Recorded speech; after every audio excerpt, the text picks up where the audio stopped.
Hello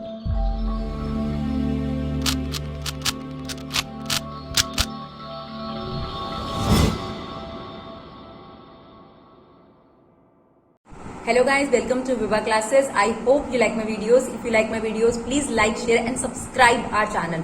आज हम लोग फिर से एक और चैप्टर लेकर आए हैं एनसीईआरटी एग्जाम्पलर समझ लीजिए, जो बहुत ही अच्छे क्वेश्चंस हमें लगते हैं, क्योंकि अगर आप प्रेफरेंस की बात करेंगे कि एग्जाम में अच्छे नंबर लाने के लिए हमें कैसे प्रिपेयर करना चाहिए, तो सबसे पहली प्रायोरिटी एनसीईआरटी है एंड देन सेकंड नंबर पर एनसीईआरटी के द्वारा ही दी गई सेकंड बुक एनसीईआरटी एग्जाम्पलर है।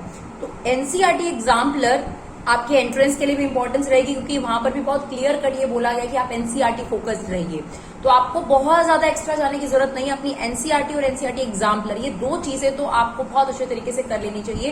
पहले नंबर पर एनसीईआरटी, जो बच्चे 70-75 के आसपास नंबर लेना चाहते हैं, एनसीईआरटी काफी अच्छा स्कोर करने में मदद करती है। उसके अलावा अगर आपको 90 के आसपास टच करना है तो एनसीईआरटी एग्जाम्पलर जरूर करिए, सीबीएसई सैम्पल पेपर को जरूर देकर जाइए और कुछ और सैम्पल पेपर जरूर ट्राई करिए। तो हमने यहाँ पर प्रोबेबिलिटी के बहुत ही अच्छे क्वेश्चन लिए हैं, इसे टेस्ट पेपर के तौर पर हमने दिया था और देखते हैं कितने लोगों का ठीक है। और जो भी आपकी गलतियां रही हैं वो आप यहाँ पर वीडियो में चेक करिए, क्योंकि बहुत अच्छे क्वेश्चन चूज करके हमने एनसीईआरटी एग्जाम्पलर से लिए हैं आपके लिए। तो चलिए क्वेश्चन नंबर 1 देखते हैं। If A and B both seeking admission in college, the probability that A is selected 0.7 and the probability that exactly one of them is selected 0.6. Find the probability of B. तो आपके पास बहुत अच्छा question है ये, क्योंकि आप देखिए NCERT में आपका काफी सिलेबस रिलेटेड है। अगर आप प्रोबेबिलिटी की बात करें 13.1, 13.2 पूरी, 13.3 एंड 13.4 के 9 क्वेश्चन तक ही आपके सिलेबस में है, राइट। और आप देखिए 13.5 भी कट गए, मिसलेनियस में से भी काफी क्वेश्चन कट गए। तो आप ये समझ लीजिए कि आप उन एक्सरसाइज की बजाय एनसीईआरटी एग्जाम्पलर्स के एक एक्सरसाइज तैयार कर रहे हैं, राइट। तो इतना ज्यादा दिक्कत नहीं करेगा। तो क्वेश्चन में क्या बोला गया है, ए एंड बी दोनों एडमिशन की सर्च में है। ए सेलेक्ट हो जाए उसकी प्रोबेबिलिटी 0.7 है, exactly one of them select हो 0.6 है। Find the probability of B. ठीक है, जो हमें इन्फॉर्मेशन दी है हम उसको थोड़ा समराइज करने की फॉर्म में लिखते हैं। ए सेलेक्ट हो जाए इसकी प्रोबेबिलिटी 0.7 है, बी सेलेक्ट हो जाए इसकी प्रोबेबिलिटी नहीं है, तो उसे हमने क्या ले लिया, एक्स ले लिया। अच्छा, ए सेलेक्ट हो जाए इसकी प्रोबेबिलिटी 0.7 है, ए सेलेक्ट ना हो इसकी प्रोबेबिलिटी कितनी होगी, 0.3। कैसे निकाला जाता है, 1 में से 0.7 को सबट्रैक्ट कर दिया। बी के सेलेक्ट होने के चांसेस x हैं, तो बी के सेलेक्ट ना होने के चांसेस कितने होंगे, 1 माइनस एक्स। अब हमें एक और चीज दी गई थी, इसका इस्तेमाल हमने कर लिया। हमें देता है exactly one of them is selected, exactly one of them selected हमें 0.6 दिया गया है। Exactly one of them selected का मतलब क्या है, या तो ए सेलेक्ट हुआ है या बी सेलेक्ट हुआ है, यही मतलब हुआ ना। तो इसको हमने कुछ इस तरीके से लिया कि ए सेलेक्ट हुआ पर बी सेलेक्ट नहीं हुआ, एक ए सेलेक्ट हुआ, या फिर ये ऑप्शन रहा है, जब या आता है तो प्लस आ जाता है कि ए सेलेक्ट नहीं हुआ, बी सेलेक्ट हुआ, यानी इस प्रोबेबिलिटी को आपको 0.6 दे रखा है। क्लियर हो गई मेरी बात। अगर हम इसे वेन डायग्राम में देखें तो वेन डायग्राम में ये पोर्शन कौन सा होता है, ए सेलेक्ट हुआ यानी ये वाला पोर्शन, बी सेलेक्ट हुआ यानी ये वाला पोर्शन, इंटरसेक्शन को छोड़कर, राइट। इसे ही हम ऐसे लिख सकते हैं, exactly one of them selected का मतलब होता है ए सेलेक्ट हुआ बी नहीं, या फिर ए सेलेक्ट नहीं हुआ बी सेलेक्ट हुआ।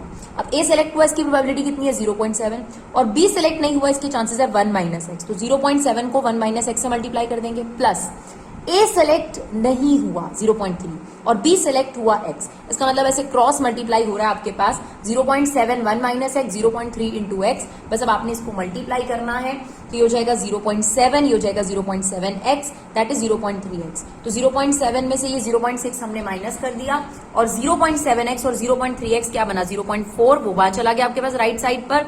अब x को यहीं छोड़ेंगे, ध्यान रखिएगा, 0.4 अपॉन में आएगा, तो x is equal to 0.1 upon 0.4, decimal हटाएंगे इसका 0, ये 0, 10 अपॉन 40 विच मीन्स 1 अपॉन 4, कितना आ गया आपके पास, 0.25। और x को हमने क्या लिया था, प्रोबेबिलिटी ऑफ b, यानी b के सिलेक्ट होने के चांसेस। चलिए देखते हैं next question. Question number 2, the probability of occurrence of at least one of the two event. देखिए जब भी एटलीस्ट आता है और आता है, दैट मीन्स यूनियन है वो, है ना। एंड आता है, बोथ आता है, तो इंटरसेक्शन है। The probability of occurrence of at least one of the two event is P.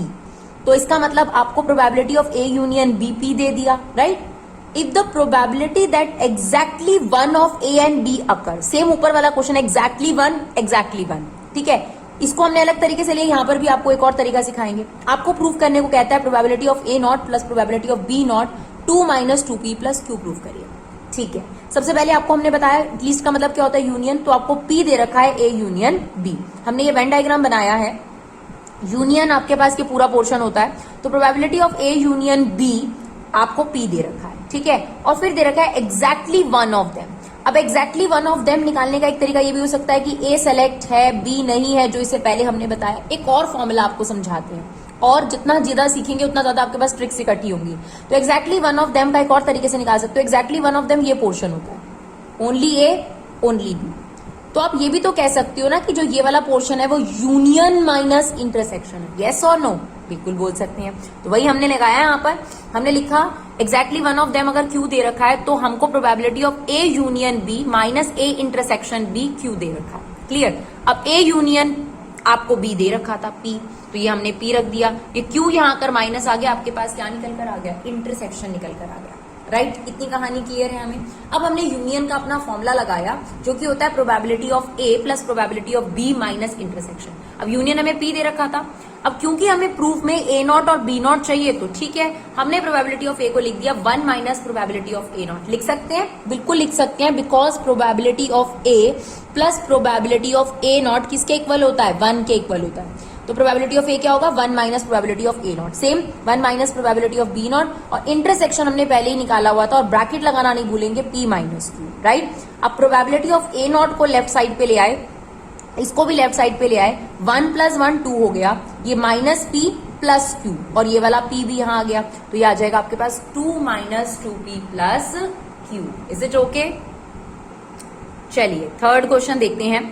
A committee of 4 students is selected at random from a group consisting 8 boys and 4 girls। तो selection के process में combination भी use हो जाता है। तो आपको कहता है आपको 4 स्टूडेंट की कमेटी बनानी है और सिलेक्शन करनी है 8 बॉयज और 4 गर्ल्स में से। Okay, given that there is at least 1 girl on the committee. तो आपको कह रहा है इन 4 मेंबर में एक तो गर्ल होनी ही चाहिए, यानी चारों बॉयज नहीं हो सकते। ये क्लियर कट हो गया। 1 गर्ल है, मे बी 2 गर्ल हो सकती है, 3 गर्ल हो सकती है, 4 गर्ल हो सकती है। Calculate the probability given that, देखिए दिया हुआ है, calculate the probability there are exactly 2 girls on the committee. एक तरफ कह रहा है एटलीस्ट और एक तरफ कह रहा है आपके पास 2 गर्ल। तो ये आपके पास क्या है, कंडीशनल प्रोबेबिलिटी है। कहता है गिवन दैट, इस चीज को ध्यान में रखते हुए सेकंड चीज की प्रोबेबिलिटी निकालिए। तो कंडीशनल प्रोबेबिलिटी आपके पास, और कंडीशनल प्रोबेबिलिटी का फॉर्मूला आपको लगाना पड़ेगा, बिकॉज गिवन दैट के बाद कैलकुलेट प्रोबेबिलिटी है। राइट, इस चीज का ध्यान में रखते हुए इसको प्रोबेबिलिटी निकालना है। तो ठीक है, सबसे पहले हमारे पास लोग कितने हैं, 8 बॉयज हैं, 4 गर्ल है, और हमें 4 मेंबर सेलेक्ट करने हैं। राइट, अब हमें क्या दिया गया है, 2 इवेंट हमें सेलेक्ट करने पड़ेंगे, एक और बी इवेंट हमने सेलेक्ट कर लिया। ए इवेंट जो गिवन था एटलीस्ट 1 गर्ल, इसको हमने ए इवेंट ले लिया, और बी इवेंट ले लिया एग्जैक्टली 2 गर्ल। राइट, हमें यही करना पड़ता है कंडीशनल प्रोबेबिलिटी में। तो ए हमने ले लिया एटलीस्ट 1 गर्ल और बी इवेंट ले लिया एग्जैक्टली 2 गर्ल। अब आपको किसकी प्रोबेबिलिटी निकालनी थी, एग्जैक्टली 2 गर्ल की प्रोबेबिलिटी निकालनी है। तो जिसकी प्रोबेबिलिटी निकालनी होती है वो ऊपर और जो गिवन होता है वो नीचे। यही हो गया आपको कंडीशनल प्रोबेबिलिटी। इसके लिए एक तो आपको बी इंटरसेक्शन ए या ए इंटरसेक्शन बी, कुछ भी कह लीजिए, अपॉन प्रोबेबिलिटी ऑफ ए चाहिए। तो जो रिक्वायरमेंट है आपकी, आप उतना ही कैलकुलेट करिए जितनी आपकी रिक्वायरमेंट है। तो एक तो हमें इंटरसेक्शन चाहिए इन दोनों का, और एक हमें प्रोबेबिलिटी ऑफ ए चाहिए। तो इंटरसेक्शन क्या कहता है, एटलीस्ट 1 गर्ल होनी चाहिए, 2 गर्ल होनी चाहिए। अब इन दोनों में कॉमन बात क्या हो गई, 2 गर्ल होनी चाहिए। तो 4 मेंबर्स में अगर 2 गर्ल होंगी तो 2 बॉयज होंगे। तो हम सबसे पहले इंटरसेक्शन की प्रोबेबिलिटी निकाल रहे हैं, ये हमें फाइंड आउट करना है। इंटरसेक्शन चलिए पहले ए की निकाल लेते हैं, probability of A. Probability of A क्या है, एटलीस्ट 1 गर्ल। अब एटलीस्ट 1 गर्ल का मतलब है 1 girl 3 boys, right, 2 girl 2 boys, 3 girl 1 boy and 4 girl 0 boy. ये सारे कॉम्बो निकालने की बजाय हम ये कर सकते हैं 1 में से 0 गर्ल, एक भी गर्ल नहीं आई इसकी प्रोबेबिलिटी माइनस कर देते हैं, मतलब 0 गर्ल 4 बॉयज। तो 1 में से एक भी गर्ल ना आए इसकी प्रोबेबिलिटी को माइनस कर देंगे, तो कितना आ जाएगा, 4C0 8C4 अपॉन 12C4। कई बच्चे कहते हैं कॉम्बिनेशन नहीं लगाए मैम, बिल्कुल बिना कॉम्बिनेशन के भी आप सॉल्व कर सकते हैं, कोई दिक्कत नहीं है। उसके लिए आपको 8 बॉयज में से आपने सेलेक्ट करना है, तो आप लिखेंगे 1 माइनस 8/12 इंटू 7/11 इंटू 6/10 इंटू 5/12। 9 आप इस तरीके से भी कर सकते हैं। और अगर आप चाहें तो जैसे आपको दिख रहा है कि आप फॉर्मूला लगा के कर रहे हैं तो वो भी। तो 4 में से हमने 0 सेलेक्ट करा बिकॉज गर्ल्स नहीं चाहिए। 8 में से बॉयज में से 4 लिए अपॉन 12 में से 4 लिए। 1 माइनस इसको अगर हम करेंगे तो हमारे पास एटलीस्ट 1 गर्ल की प्रोबेबिलिटी आ जाएगी। अब देखिए 4C0 1 हो गया। 8C4 को हमने आपको सॉल्व करना सिखाया। 4 स्टेप तक 8 को ओपन करिए, फॉर्मूला भी याद करने की जरूरत नहीं है। 4 स्टेप तक उल्टा खोलिए, 8 7 5 6 और नीचे 4 3 2 1 राइट। डिनोमिनेटर में था ये, इसको भी 4 स्टेप खोलना था, 12 11 10 9 और अपॉन में 4 3 2 1, उसे हमने रेसिप्रोकल कर दिया। ये देखिए ये इससे कट हो जाएगा। अब आप इसे सिंप्लीफाई करेंगे तो ये आपके पास आ रहा है 14/99। क्लियर। तो इसे सॉल्व करेंगे तो ये आ गया 85/99। तो हमारे पास प्रोबेबिलिटी ऑफ ए आ गई। अब हमें इंटरसेक्शन निकालना है। इंटरसेक्शन मतलब था कॉमन, एटलीस्ट 1 गर्ल और एग्जैक्टली 2 गर्ल में कॉमन क्या हुआ, एग्जैक्टली 2 गर्ल कॉमन, राइट। तो हमने यहां पर ले लिया इंटरसेक्शन में एग्जैक्टली 2 गर्ल। 8C2 4C2 यानी बॉयज में से 2 और गर्ल्स में से 2 अपॉन 12C4। अब इसे कितने स्टेप तक खोलेंगे, 2 यानी 8 into 7 upon 2 into 1, 4 into 3 into 2 into 1। इसको कितना स्टेप खोलेंगे, 4 step. 12 into 11 into 10 into 9 upon 4 into 3 into 2 into 1, right. अब आप देखिए इसको सिंप्लीफाई कर लीजिए प्लीज कैलकुलेशन को रेसिप्रोकल कर तो ये आ जाएगा 56/165। हमारे पास इंटरसेक्शन भी आ गया, प्रोबेबिलिटी ऑफ ए भी आ गई, हमारा ये फॉर्मूला था। तो इंटरसेक्शन यानी 56/165 अपॉन में 85/99 अगर हम कर दें तो हमारे पास कंडीशनल प्रोबेबिलिटी का आंसर निकल कर आ जाएगा, जो कि आपके पास है 168/425। चलिए देखते हैं next question. Question number 4। 3 machines E1, E2, E3 produce 50%, 25% and 25% respectively. तो इनका जो आउटपुट है तीनों मशीनों का वो दे रखा है कि जो भी टोटल आउटपुट होता है उसमें E1 का 50%, E2 का 25% और E3 का 55% है।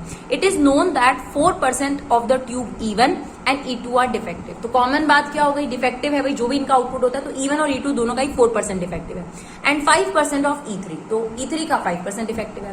पेपर में आपसे थोड़ा सा ये चीज कर सकता है कि पहले जानबूझ के E1 और E3 दे दे, तो आप गड़बड़ी ध्यान रखिएगा, इस तरीके की चीजें वो कर सकता है, और E2 बाद में दे दे, तो इसका प्लीज ध्यान रखिएगा, नहीं तो आपका क्वेश्चन गलत हो जाएगा। ऑर्डर बहुत ध्यान रखिए।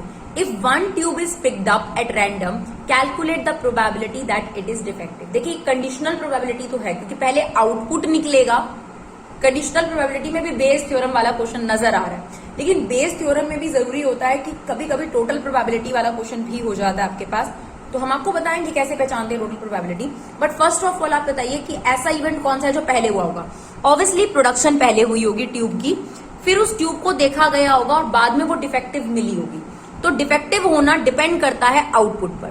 तो हम क्या करते हैं बेस थ्योरम में, सबसे पहले E1, E2, E3 event select करते हैं। तो हमने यही करा, E1 event tube produce by machine E1, E2 event machine tube produced by machine E2 and E3 event tube produced by E3 event. और कॉमन चीज क्या है, डिफेक्टिव ट्यूब निकली। अब E1 की प्रोबेबिलिटी कितनी थी, देखिए E1 की प्रोबेबिलिटी थी 50%, 25%, 25%। तो प्रोबेबिलिटी ऑफ E1 हो गई 50%, जिसको हमने सॉल्व करके लिख दिया हाफ। प्रोबेबिलिटी ऑफ E2 हो गई आपके पास 25% और प्रोबेबिलिटी ऑफ E3 भी 25% थी, जिसको हमने 1/4 लिख दिया। अब ध्यान दीजिए, अगर E1 ने प्रोड्यूस करा और डिफेक्टिव निकला 4%, अगर E2 ने प्रोड्यूस करा और डिफेक्टिव निकला 4% और E3 ने प्रोड्यूस करा और डिफेक्टिव निकला, इसके लिए हमें क्या दे रखा था, 5%। क्लियर। अब मेरी बात ध्यान से सुनिएगा, क्वेश्चन टोटल प्रोबेबिलिटी का भी हो सकता है, बेस का भी हो सकता है। कैसे पहचानेंगे कि वो बेस थ्योरम है, अगर वो आपसे प्रोबेबिलिटी E1, E2, E3 की पूछ ले तो ये बेस है, लेकिन अगर वो ए की प्रोबेबिलिटी पूछे तो ये आपके पास टोटल प्रोबेबिलिटी है। तो अब ध्यान से अगर क्वेश्चन को देखेंगे तो calculate the probability that it is defective. उसने कहीं पर ये नहीं बोला कि मशीन ए ने प्रोड्यूस करा इसकी प्रोबेबिलिटी निकालो, बी ने E2 ने प्रोड्यूस करा या E3 ने। तो जब तक वो E1, E2, E3 पर नहीं आएगा तब तक वो आपके पास बेस थ्योरम नहीं है, ये आपके पास डिफेक्टिव ट्यूब पूछ रहा है, तो इसका मतलब टोटल प्रोबेबिलिटी है। और टोटल प्रोबेबिलिटी कैसे निकालते हैं, probability of E1 into A upon E1, probability of E2 into A upon E2, probability of E3 into A upon E2। तो अब हम इन दोनों को क्या कर देंगे, 50/100 which is half into 4/100, 1/4 into 4/100, 1/4 into 5/100। LCM ले लीजिए, 400 एलसीएम आ जाएगा और उसके बाद आपका आंसर आ रहा है 17/400। तो हमने बहुत अच्छे अच्छे क्वेश्चन लिए हैं, जैसे अभी आपको पी वाला एक क्वेश्चन करवाया, कंडीशनल प्रोबेबिलिटी का क्वेश्चन कराया, अभी बेस थ्योरम का, उसमें टोटल प्रोबेबिलिटी का क्वेश्चन आपके पास है। तो सभी तरीके के क्वेश्चन जो एग्जाम में पूछे जा सकते हैं वो हम कवर अप करने की कोशिश करेंगे। चलिए अब फिफ्थ क्वेश्चन है जो कि आपकी 13.4 एक्सरसाइज में से है। फाइंड द वैल्यू ऑफ सी। ऐसे आपको प्रोबेबिलिटी डिस्ट्रीब्यूशन टेबल दे रखा होगा और सी की वैल्यू निकालनी है। उसके बाद वो आपसे प्रोबेबिलिटी ऑफ 4 पूछ सकता है, मोर देन 4 पूछ सकता है, लेस देन 4 पूछ सकता है, वो बाद की बात है। बट सी की वैल्यू निकालनी है तो उसके लिए क्या तरीका आपने फॉलो करना है, इन सभी प्रोबेबिलिटीज का सम कितना होता है बच्चों, 1 होता है। तो इन सभी प्रोबेबिलिटीज का सम यानी c plus 2c plus 2c plus 3c c square 2c square 7c square plus c, इन सब का सम ऑफ प्रोबेबिलिटीज इज 1। तो इन सभी का सम क्या होगा आपके पास 1। तो हमने इसे सिंप्लीफाई कर लिया, ये आ गया आपके पास 10c square plus 9c minus 1 is equal to 0। तो यहाँ पर हमें मिडिल टर्म स्प्लिटिंग करनी पड़ेगी या क्वाड्रेटिक फॉर्मूला भी लगा सकते हैं। तो मिडिल टर्म स्प्लिटिंग ज्यादा कन्वीनियंट लगा। तो इसके दो फैक्टर हो गए 10c माइनस 1 और c प्लस 1, राइट। अब हमने इसको 0 के इक्वल रखा तो c की एक वैल्यू आ रही है 1/10 विच इज पॉसिबल और एक आ रही है -1 विच इज नॉट पॉसिबल। क्योंकि अगर c नेगेटिव आ गया तो प्रोबेबिलिटी नेगेटिव हो जाएगी और प्रोबेबिलिटी कभी भी नेगेटिव नहीं होती और 1 से बड़ी नहीं होती। तो इसका मतलब यहाँ पर c जो कंसीडर करना है वो क्या है आपके पास 1/10। इसके बाद वो आपसे बहुत सारे अलग अलग क्वेश्चन पूछ सकता है, केस स्टडी में भी आ सकता है। एटलीस्ट 3 की प्रोबेबिलिटी बताओ। तो एटलीस्ट 3 होता है 3 और उससे ज्यादा। तो आपने क्या करना है, जो c की वैल्यू निकाली है 1/10 उसको पहले यहाँ पर रिप्लेस करना पड़ेगा और टेबल कंप्लीट करना पड़ेगा। फिर एटलीस्ट 3 बोला है तो ये सारी प्रोबेबिलिटीज प्लस कर दीजिएगा, ठीक है जी। एटमोस्ट 3 बोला है तो 3 से नीचे तक ये सारा प्लस हो जाएगा आपके पास, राइट। ऐसे एग्जैक्टली 6 की प्रोबेबिलिटी पूछ सकता है आपसे। तो यहाँ पे c की वैल्यू रख दीजिए 1/10, मतलब ये 1/100 हो गया इंटू 2, तो ये 2/100 हो गया, राइट। चलिए देखते हैं next question. Question number 6. A bag contains 5 red marbles and 3 black marbles are drawn one by one without replacement. ठीक है जी, वापस नहीं रख रहे उसको। What is the probability that at least one of the 3 marble drawn be black?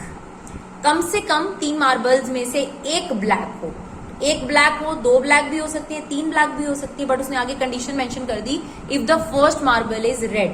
अगर first marble red है तो 3 ब्लैक नहीं हो सकती। ध्यान से सुनिएगा इस क्वेश्चन को। पहले उसने कहा एटलीस्ट 3 मार्बल में से एक ब्लैक होनी चाहिए। तो एटलीस्ट एक ब्लैक होनी चाहिए, तो एक ब्लैक, 2 ब्लैक, 3 ब्लैक हो सकती थी, बट उसने बहुत क्लियर कंडीशन रख दी कि पहली तो रेड ही है।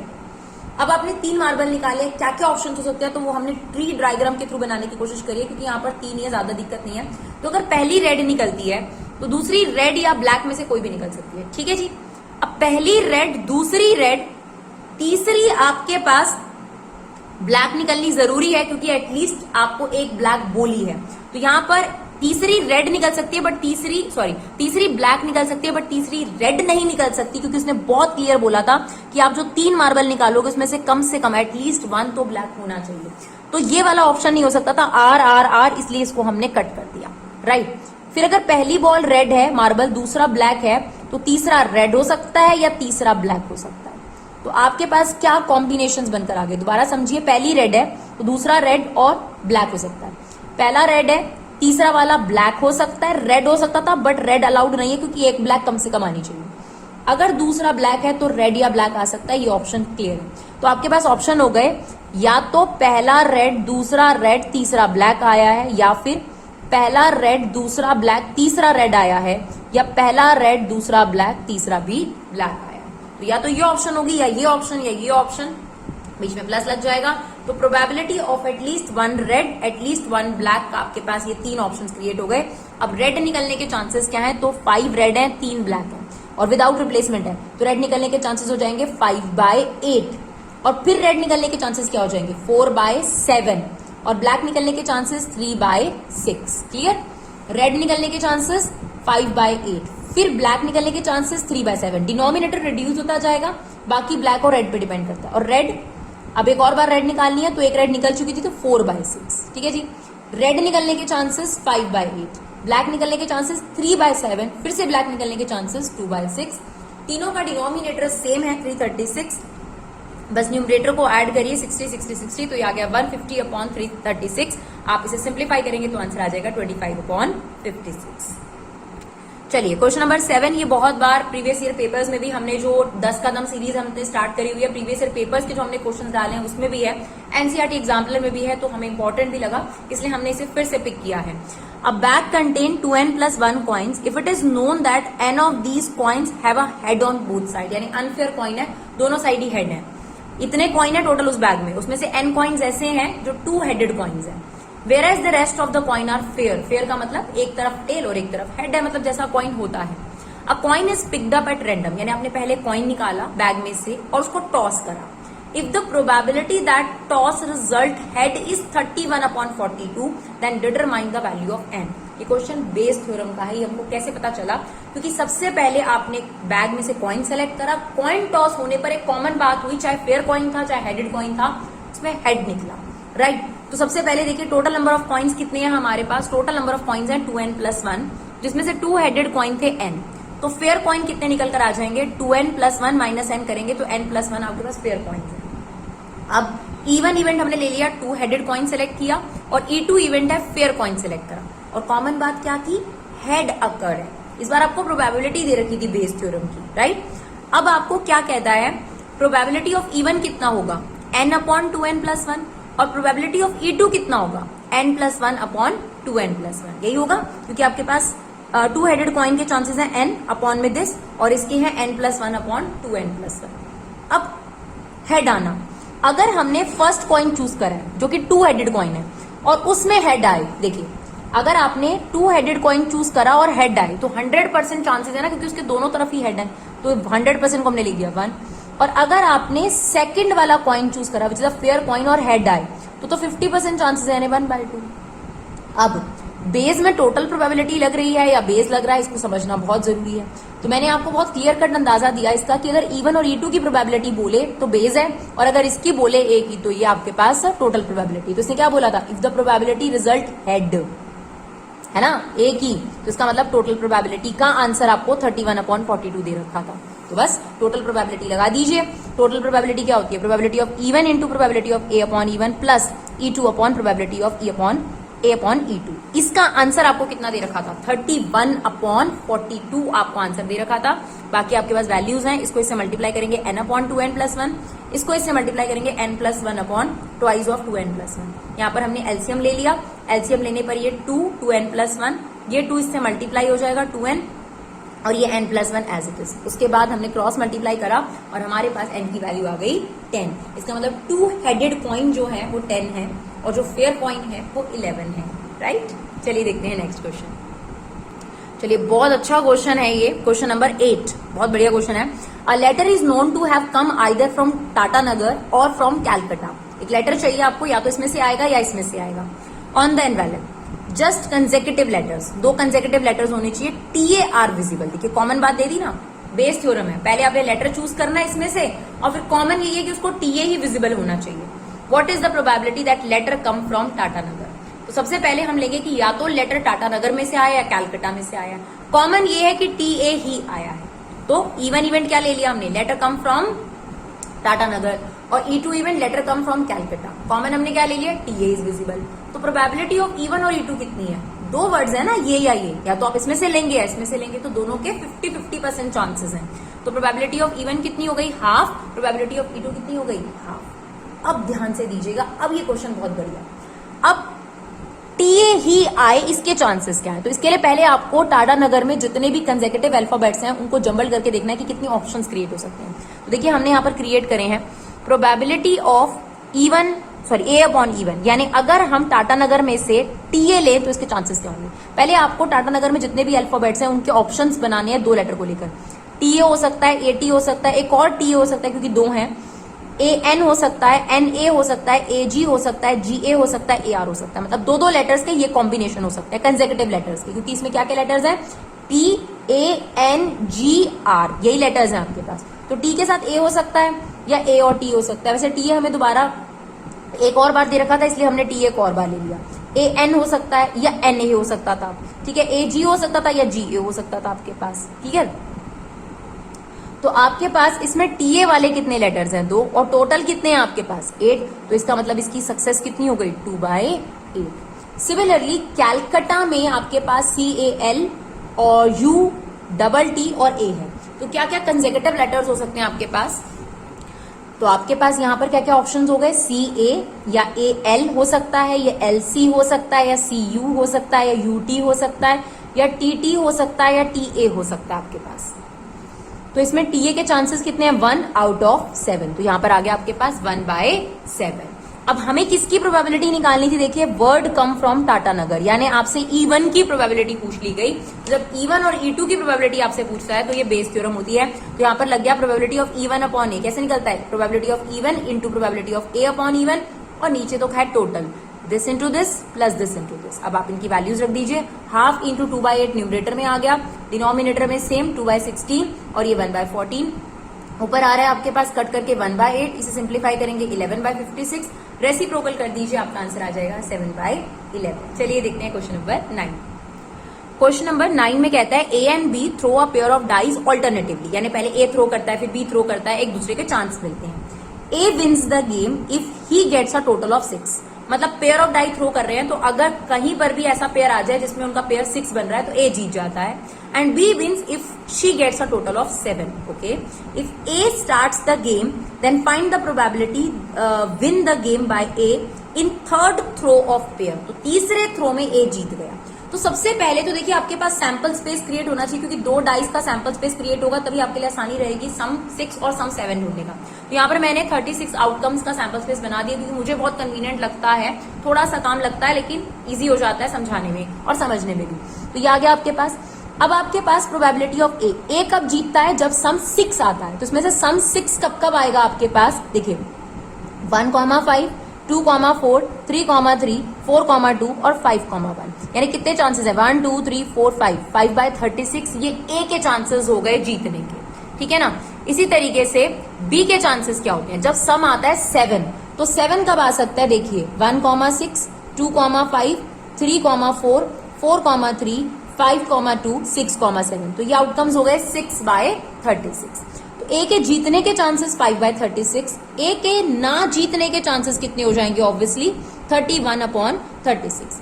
बी के जीतने के ना जीतने के चांसेस कितने हो गए? अगर आप इसे कट कर दें 1/6 तो 5/6, नहीं तो आप इसे 30/36 भी लिख सकते हैं। तो ये कलेक्ट हो गया हमारे पास। अब उसने कहा कि गेम ए ने स्टार्ट करी और बी जीता। गेम ए ने स्टार्ट करी और बी जीता। देखिए बी को जीतने के चांस कब कब मिलते हैं? पहली बारी अगर ए की होती है तो बी या तो सेकंड नंबर पे जीत सकता है, ठीक है ना, या फिर ये देखिए ये स्टार्ट किया फिर ए हारेगा तो बी 4th नंबर पे जीत सकता है। और हमसे यहां पर क्या पूछा गया? ए ने स्टार्ट करा और ए जीते। ए ने स्टार्ट करा और ए जीते, तो ए या तो फर्स्ट में जीत सकता था पर उसने मना कर दिया, तो ए फर्स्ट थ्रो में हार गया। फिर बी की बारी आई होगी, बी भी हारा होगा। ए अगर थर्ड थ्रो में जीता है तो ये चांसेस हो गया, यानी फर्स्ट थ्रो में ए हारा, सेकंड थ्रो में बी हारा, तब जाके थर्ड थ्रो में ए जीता। तो आपके पास यहाँ प्रोबेबिलिटी कैसे निकलेगी? फर्स्ट में ए हारा इंटू एक और बार ये भी हुआ, बी हारा फिर जाके ए जीता। तो probability of A not 31/36, probability of B not 30/36 भी लिख सकते हैं, 5/6 भी लिख सकते हैं, और प्रोबेबिलिटी ऑफ ए 5/36। तो ये आंसर आपके पास आ गया। क्वेश्चन में वैसे दम नहीं है, लेकिन जब पेपर में आता है तब आपको कहीं ना कहीं इसमें डाउट हो सकता है। तो चलिए देखते हैं लास्ट क्वेश्चन इस वीडियो का। ये भी बहुत अच्छा क्वेश्चन मुझे लगा कि एक बार देखकर बच्चा इसमें घबरा सकता है, पर वैसे बहुत सिंपल है।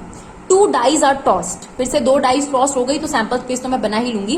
Find whether the following 2 events A and B are independent. देखिए इस पर्टिकुलर वीडियो में हमने सारे टॉपिक कवर करे हैं, चाहे वो इंडिपेंडेंट वाला हो, चाहे वो कंडीशनल प्रोबेबिलिटी हो, चाहे वो बेस हो, चाहे वो टोटल प्रोबेबिलिटी हो, चाहे वो प्रोबेबिलिटी डिस्ट्रीब्यूशन टेबल का हो। तो कोशिश करिए कि आप एनसीईआरटी के बाद इन वीडियोस को जरूर देखकर जाएं और ये क्वेश्चन जरूर अपने प्रैक्टिस में रखें। चलिए ए प्रोबेबिलिटी दे रखी है एक्स वाई, पेयर ही आते हैं ना आपके पास डाइज में, तो बस सिर्फ घबरा जाएगा बच्चा। x + y 11 होना चाहिए, तो बस वो सिंपल सी बात है, डायरेक्ट तौर पे ना बोलकर इनडायरेक्ट तौर पे बोल रहा है, सम 11 होना चाहिए ए में। बी इवेंट है x एंड y, सारे पेयर ले लो, सिर्फ x की वैल्यू 5 नहीं होनी चाहिए, यानी फर्स्ट पेयर 5 वाला नहीं होना चाहिए। और आपको चेक करना है कि ये जो है आपके पास इंडिपेंडेंट है या नहीं। तो प्रोबेबिलिटी ऑफ ए निकालेंगे, बी निकालेंगे, इंटरसेक्शन निकालेंगे और फिर चेक करेंगे इंडिपेंडेंट है कि नहीं। तो प्रोबेबिलिटी ऑफ ए चेक करते हैं, सम 11 होना चाहिए। तो सम 11 वाला तो एक 5/6 होता है और एक 6/5 होता है, यही होता है आपके पास। तो प्रोबेबिलिटी ऑफ ए हो गई 2/36। फिर उसने बी में बोला सिर्फ जिसमें x की वैल्यू 5 है वो मत लेना। तो बहुत सिंपल सी बात है, वो सिर्फ इस वाली लाइन को नहीं लेगा, है ना, बाकी सारे आउटकम्स लेगा। तो 30/36 बी की प्रोबेबिलिटी हो गई आपके पास, 30/36। अब बारी आती है इंटरसेक्शन की। तो देखिए ये आपके पास ए सेट रहा 5,6, 6,5 ये, और अगर हम बात करें प्रोबेबिलिटी ऑफ बी की तो उसमें ये लेन नहीं ली गई। तो सिर्फ एक यही तो कॉमन हुआ ना 6,5, तो इंटरसेक्शन में आ गया 1/36। अब इंडिपेंडेंट के लिए क्या चेक करते हैं कि इनका जो मल्टीप्लीकेशन है वो इंटरसेक्शन से मैच कर रहा है नहीं कर रहा। तो इनको जब हमने मल्टीप्लाई करा और सिंप्लीफाई करा इसकी फ्रैक्शन को, तो ये 5/108 आ रहा है, जबकि जो इंटरसेक्शन है वो 1/36 आ रहा है। तो that means these two events are not dependent, not independent. Independent होने के लिए इनका जो इंटरसेक्शन है वो probability of A into B के इक्वल होना चाहिए। आई होप ये वीडियो आपको यूजफुल लगे। Thank you so much guys for love and support. Keep supporting Vibha classes.